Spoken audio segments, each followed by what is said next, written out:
সামনে নির্বাচন না, আমার ভাই তোমার ভাই এগুলো নিষেধ, এগুলো বলা যাবে না। এই যে বলে দিছে উপস্থাপক, কোন আমার ভাই তোমার ভাই চলবে না, চলবে লিল্লাহি তাকবীর, আল্লাহু আকবার। তবে ভোটটা যেন ইসলামের পক্ষে যায়।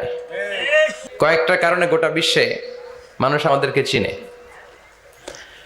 এর মধ্যে একটা হচ্ছে দুর্নীতি, আরেকটা হচ্ছে অপরিচ্ছন্নতা। আমরা যেখানে সেখানে আবর্জনা ফেলি, দেশের বাইরে গেলে একটু পরিষ্কার চলি, দেশে আসলে যেই সেই। সিঙ্গাপুরে আপনি রাস্তায় থুতু ফেললে জরিমানা মাত্র $300। কত?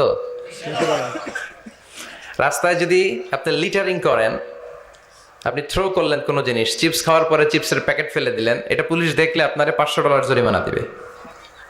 একজনকে সুবহানাল্লাহ। তো এই জরিমানাগুলো আমাদের দেশে দরকার ছিল, ঠিক কি না? সরকার চাইলেই এগুলো পারে। এই যে দুর্নীতি, ঘুষ, তারপরে বেকারত্ব, এটা বড় অভিশাপ। যুবক ছেলেগুলোর ধ্বংস হয়ে যাওয়ার অনেকগুলো কারণের একটা কারণ হচ্ছে বেকারত্ব।